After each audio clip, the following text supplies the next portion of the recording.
The A-series introduces a new loudspeaker concept, the augmented array. A single loudspeaker provides 30 degrees of vertical directivity. When adding additional cabinets, variable splay angles allow fine adjustments of plus or minus 10 degrees in 5-degree increments. Listening areas of 50 up to 150 degrees can all be accommodated using just 4 loudspeakers. The A-series also benefits from a new acoustic optimization tool found on DMB amplifiers, mid-range directivity control. This function ensures frequencies between 200 Hz and 2 kHz are evenly distributed, regardless of variable splay angle. Simply designate the inner and outer cabinets with an augmented array. The A-series redefines system flexibility, serving a full range of applications that require a broad coverage area, system scalability, and of course, exceptional sound. For enhanced acoustic optimization, array processing can also be used to tune the system to the precise splay of each A-series loudspeaker for improved tonal balance and required level over distance. Adjust, adapt, augment, and more.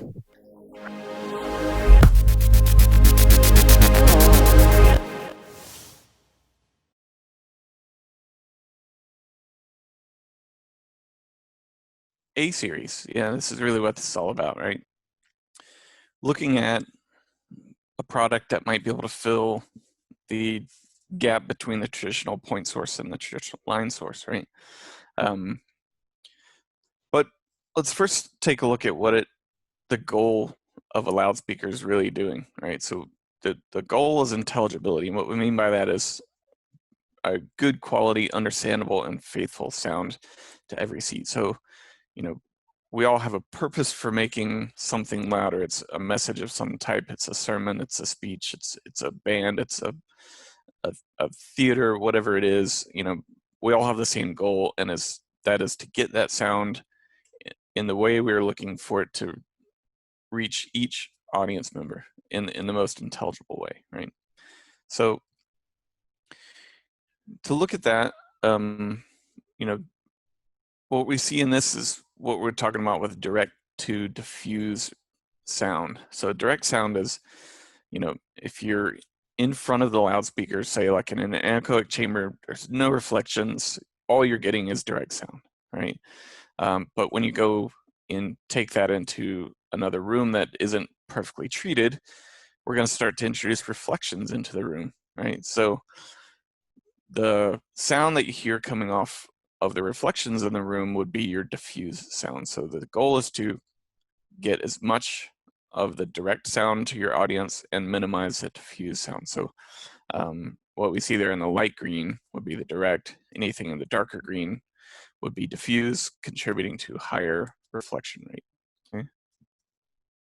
So just looking at reflections, we can see this is the only path for the perfect direct sound in this space. Now this would be a room that has no treatment, say like, you know, your racquetball court where you hit a racquetball and it keeps reflecting for 5 seconds, you know, lots of reflections. So let's look at the first arrival in black there, and then we see the first reflection off the walls or the floor or the ceiling, right? Or the back wall. And then we look at another reflection, 3, 4, 5, 6, starting to get pretty nasty, right?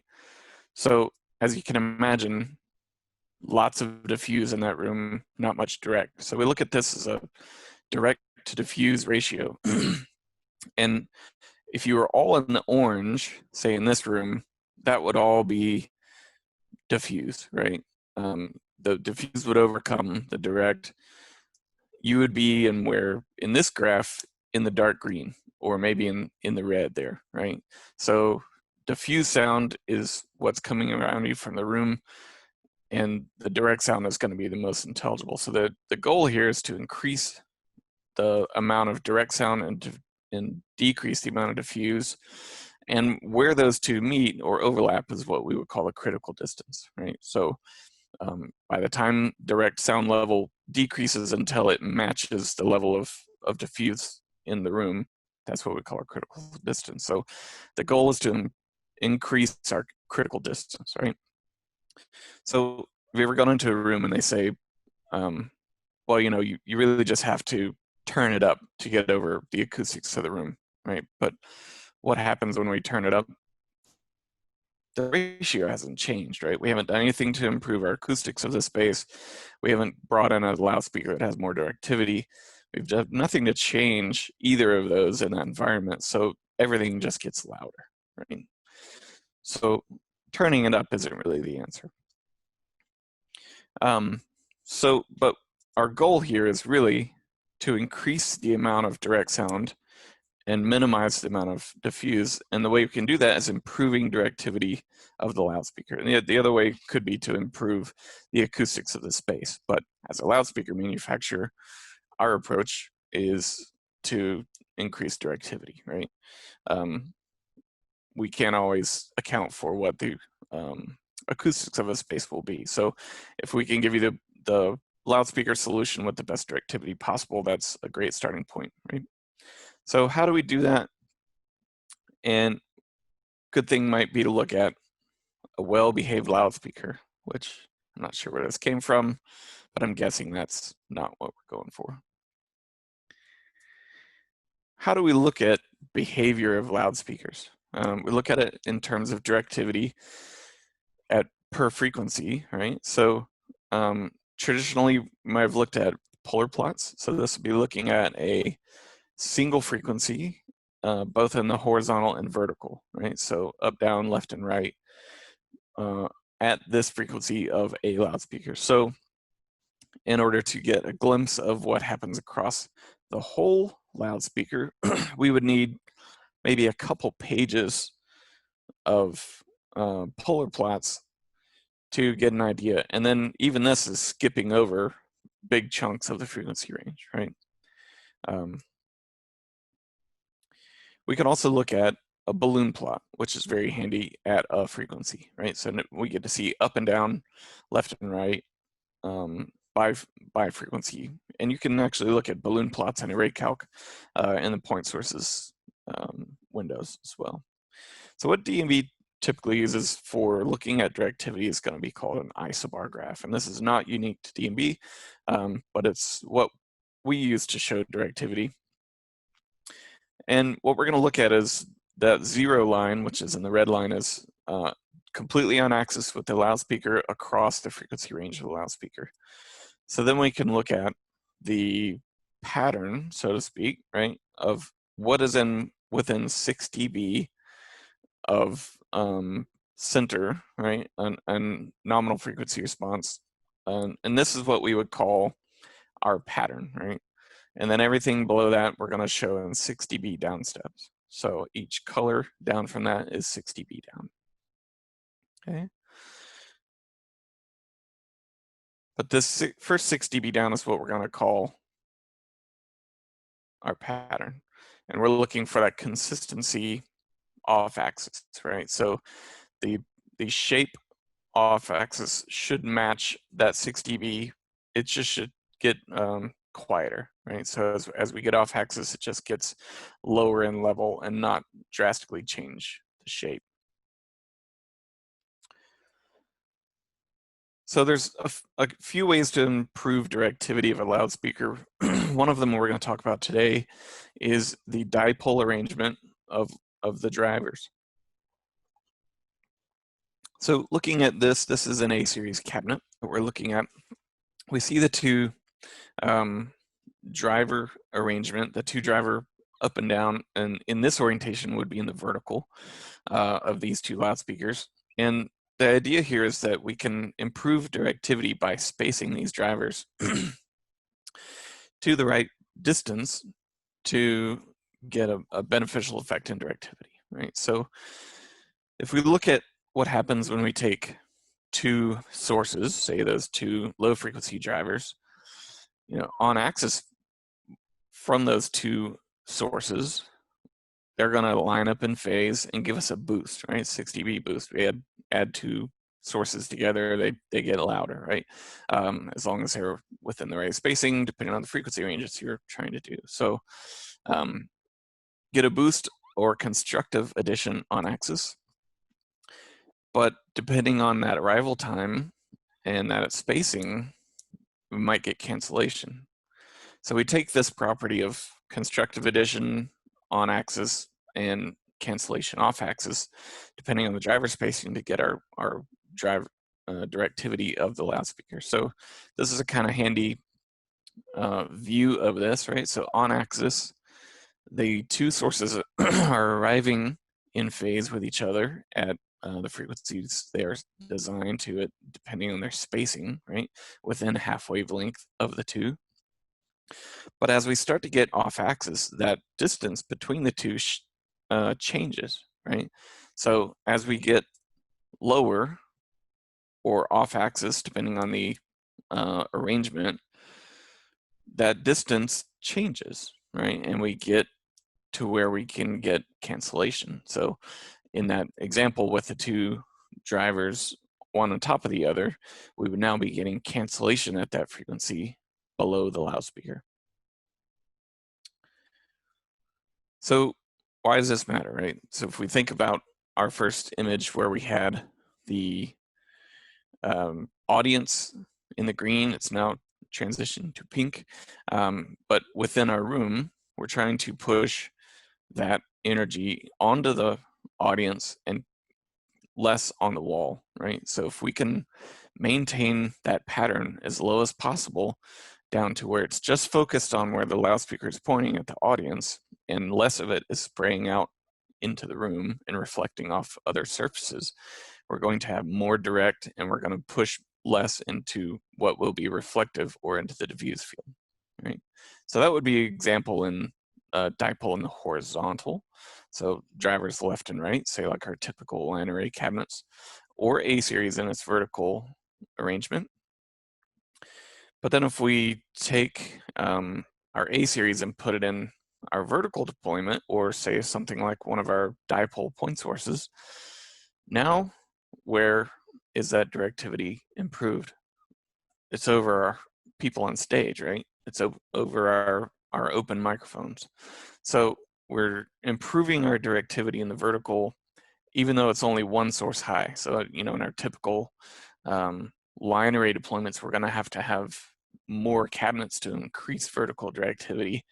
And that's really the only way we can improve that or increase that in line array behavior. But with a point source, if we can have a dipole in the vertical, we can get good directivity out of one speaker high, right? So improving that over the stage dramatically helps our gain before feedback from our live sources. Right?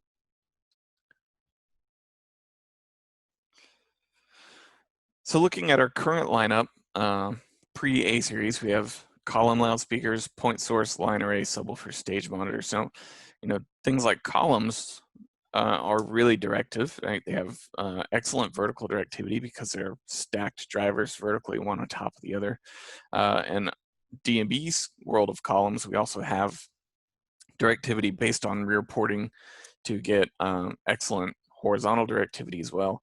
You know, but the thing with columns, they're great for speech, and they don't scale up and down really well. They aren't really high output if we need that, and they don't have a lot of low end. And then, you know, we jump into the other solutions we're going to look at. We're going to kind of disregard subwoofers and stage monitors today because they're not really designed for large audience solutions, right? For the mid-high range. Yeah. But if we look at point sources, we talked about point sources working well with a dipole and the vertical, right? So they have a fixed format, meaning it's designed to be one source controlling an area, and it's designed to work standalone and not coupled together in an array, so to speak, right? But we get a lot of control out of a single source, but scalability is an issue, right? So if we look at, say, a point source left and right in this room, it's doing a really good job of that, right? But this would just be one source left and one source right. And this is V point source for this illustration. So we're looking at 4 kilohertz, and we will be for all of these illustrations. So this works really well for this solution, but what if you need more vertical coverage, right? Your room has extended vertical. You need to get more than what you can achieve with a single source left and right. So you may have to do something like this, right? 1/1. And while this works, there are some acoustic drawbacks, and aesthetically, this may not be the most pleasing solution to look at, right? So it looks kind of old school, you know, a big array of single point source boxes. It's not the most elegant solution. The other thing we could do is maybe fly delays out in the room to address that balcony, but often we like to try to control and disperse this energy into the room from as few positions as we can. So what if we looked at center, right? To increase our width that we're trying to cover in the space, we may have to add another box.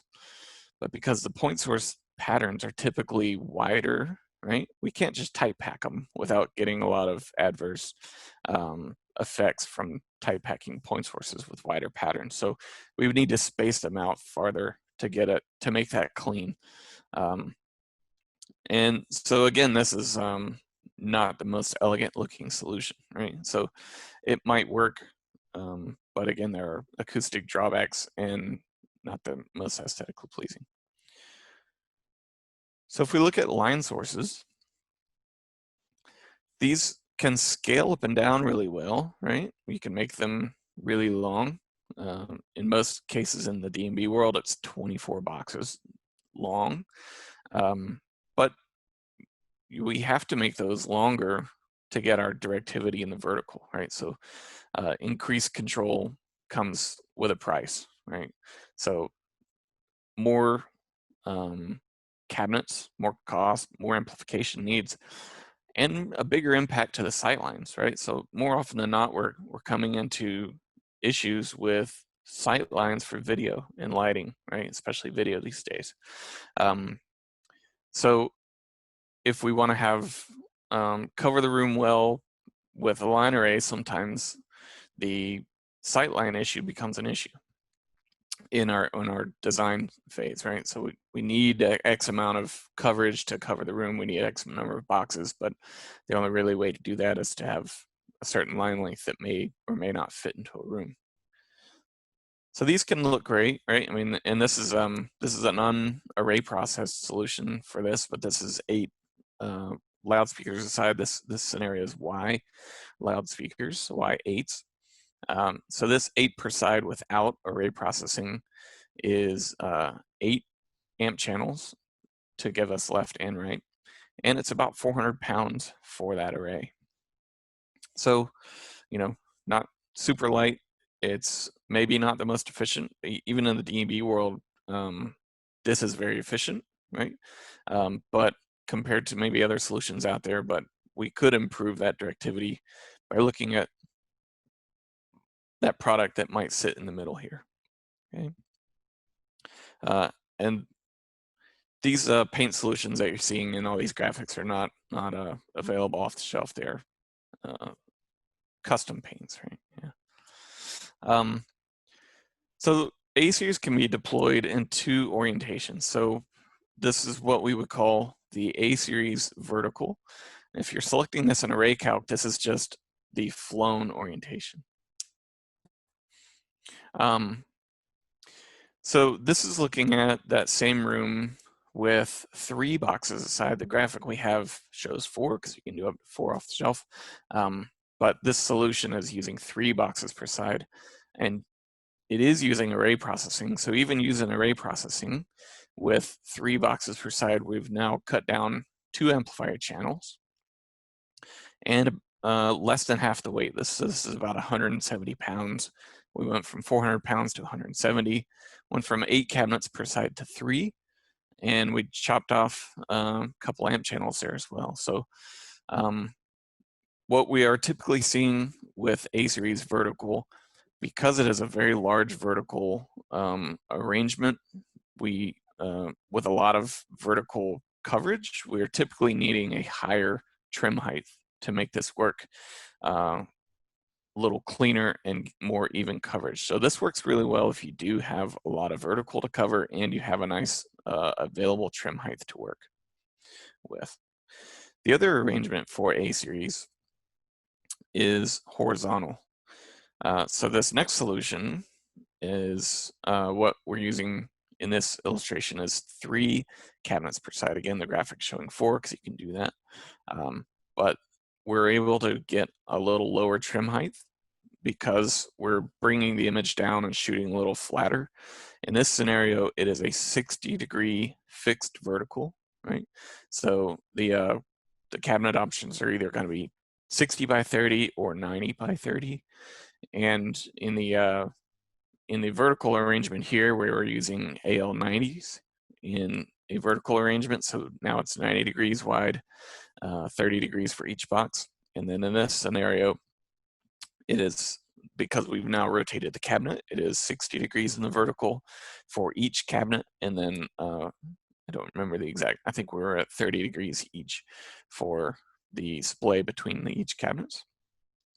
But we're able to get a lower trim height, which brings our image down, and we're able to cover the room really nicely from this, and we're able to really dial in what kind of horizontal pattern we want, right? So if we go from being a fixed horizontal pattern that we have to either kind of toe in and shift around in the room to keep it off the walls, to being able to really dial in our horizontal pattern. And we may even do something asymmetrical, right? We don't have to do the same splay angle between the 2 cabinets, right? So we're finding this works really well with A-series as most fan-shaped rooms are fitting right in the size range for this this product. And this works especially well for a center application. So shift over to looking at this for center. So this is now 4 cabinets, as you would see in the graphic here. 4 cabinets in one array hanging off that one bracket in the center there. And we're looking at 4 cabinets, which is about 200 pounds. And this is only using 2 amp channels. So this is half of a 4-channel amp to do this array. The previous example with the 3 per side was 2 channels per side, so a total of 4 channels. So we're if you notice the trend, we're chopping down our amp channel count, our weight, our cabinet count. But because of the increased pattern that we're able to get out of A series, we're improving our, we're still maintaining our coverage, but reducing everything else, right?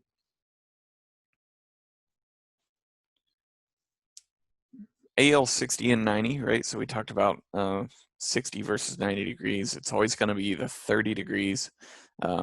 In this cabinet orientation, what we would call the vertical cabinet orientation, it is going to be a 60 or 90 degree vertical and a 30 degree horizontal.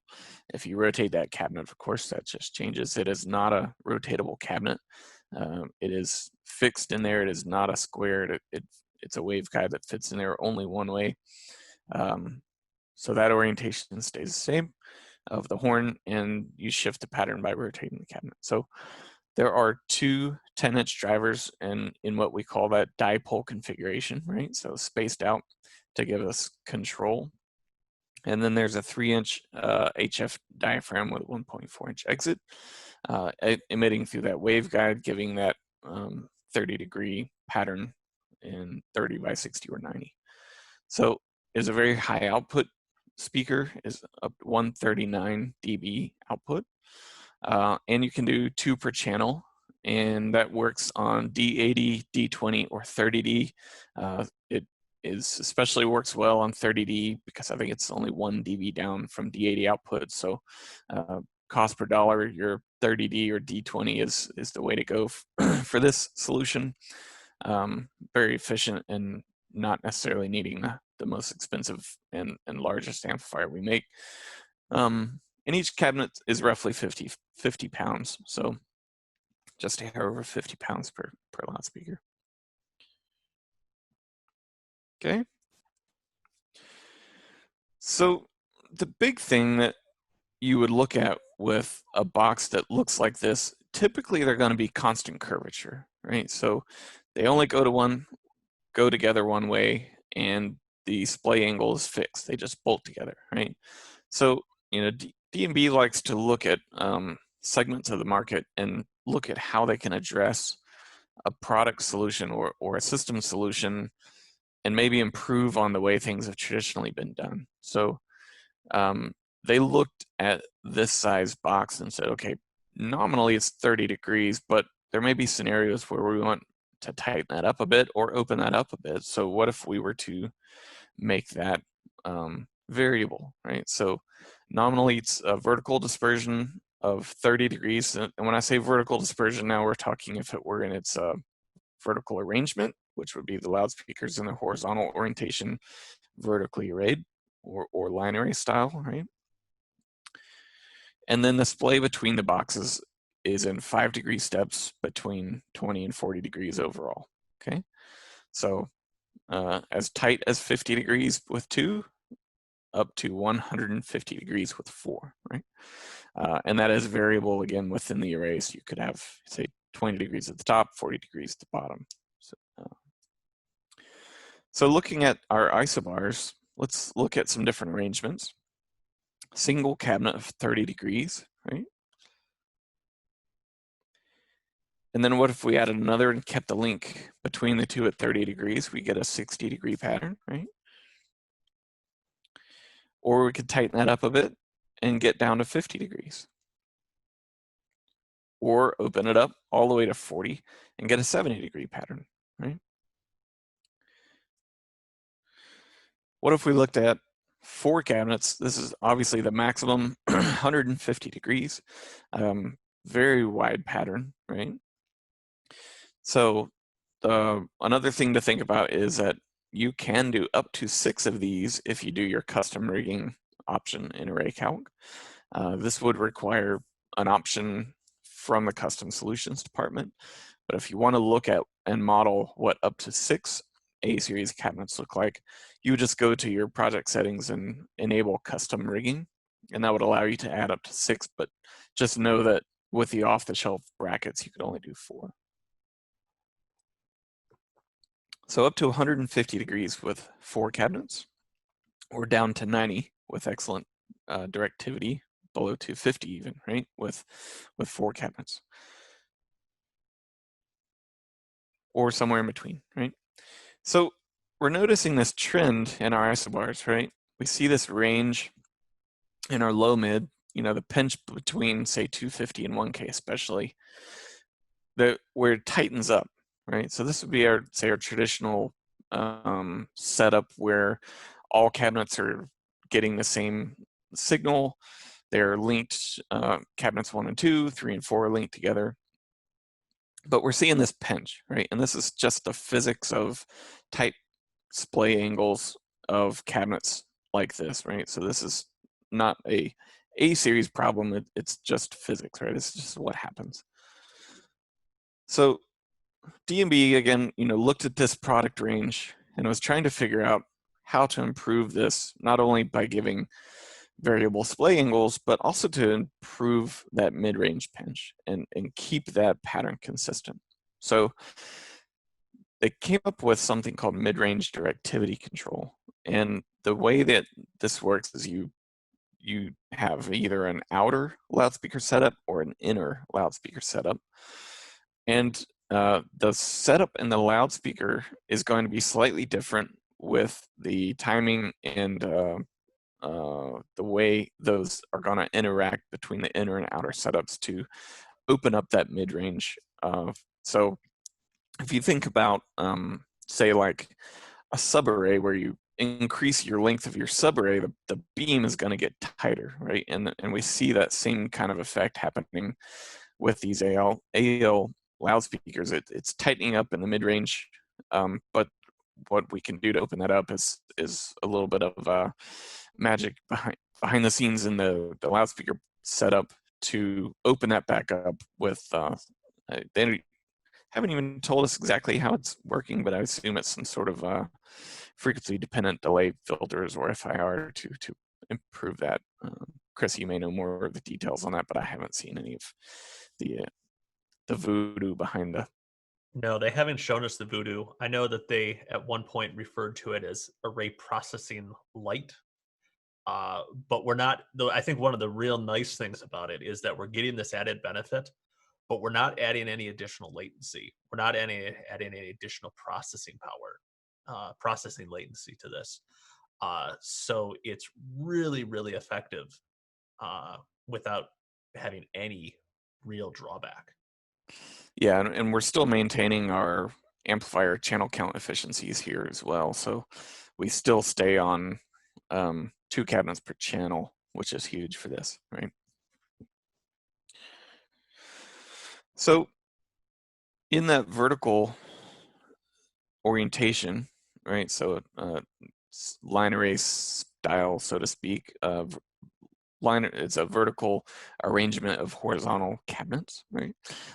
We do have the option of array processing. We saw a prediction with that on earlier, so you can do that as soon as you have 3 cabinets. It needs at least 3 to get enough control to be able to do this. But what we see right now is if array processing were off, we see maybe some inconsistencies, not only at 4K where we would expect, but we also see it all the way down into the low mid. So array processing can help improve our tonal balance, right? It's our first focus with array processing, and we also get some ability to shift level over distance, right?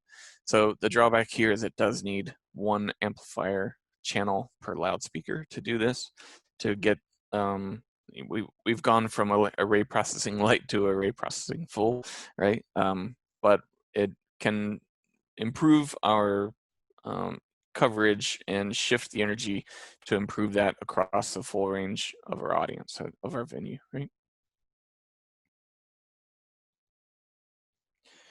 So this is where the deployments options are, right? So we see horizontal array, vertical array, and a single source. You can use a AL loudspeaker in a single source. We've seen them used for under balconies, over balconies, even high power front fills, things like that, for single cabinet use.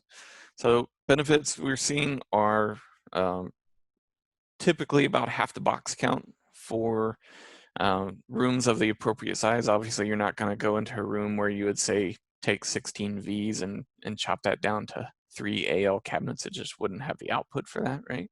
But typically rooms that are 10 AL, TY, those type of rooms, we're getting the amount of coverage and output we need from this solution with lower speaker count, less amp channels, half the weight. We're able to tailor that horizontal coverage with our horizontal array, and one of the huge things we're seeing is sightlines, right? So we're now able to get a lot of coverage vertically or horizontally or both out of a very small footprint visually. And as we see systems going out like soundscape systems where we need a wide pattern, we need a lot of the room covered, and we need to hide the system or hit a visual sightline, we're getting very improved sightline benefits and visual benefits. So these are very clean looking solutions compared to maybe our exploded point source systems that we looked at earlier. Yeah, and this is exactly where we see this fitting in, right in between point source and line array, and it slams in right there. Yeah. So real world example, this was the first AL solution that went in. This was a system with a deep stage, and while it looks like it's not covering out to the outside of the room, it is covering the seating pattern, which we didn't want to push energy into the walls unnecessarily, so this does cover the room very nicely. And this is a AL60s in their vertical orientation, horizontally arrayed. Yeah, covering this very wide room. So typically we're seeing AL60 where you need either a lot of vertical coverage with the vertical array or a lot of horizontal coverage in your horizontal array. Yeah. Anything else you want to cover before we let folks go, or I think we covered everything we intended to. So I think we're pretty good. Yeah. Yes. So the only thing with, when you're playing with it in array calc, just choose between those flown, which would be our vertical array, or flown horizontal, which would be a horizontal array of vertical cabinets. There's also a base plate to do ground stacking if you want to do, say, like a little side fill or a small system that is on top of subs. There's a base plate option that allows you to thread. The base plate has an M20 knob that locks it into a sub, that any of the subs that have M20 plates on them, and you can do a couple of cabinets with a base plate. So there's some pretty good solutions for deploying these. The rear link on these uses a different way of linking together. If you're familiar with D&B typical rigging, it is going to be a hook that drops down or up between the cabinets and hooks on either down or up and hits with a safety. The link between the two cabinets on the AL series, because the cabinet, the back of the cabinet is only, maybe this tall, because it has to be able to really compress to get that 40 degrees. So it has a little telescoping extendable arm that allows you to take that between the 20 and 40 degrees, even though it's, the link is only this long. So kind of new, interesting way of deploying that. And instead of the links with the quick release pins on the front, it's a hook system that hooks together in there. So yeah, it's about all I can think of. And again, the custom solutions department's doing some really cool things with this. There's also the ALI6 series without handles for installations that have been going out. So custom color, weather resistant, all those things are of course an option for these. I think that sounds about good. Thanks for joining us. Hopefully we'll see you on a future D&B webinar. Thanks for joining us.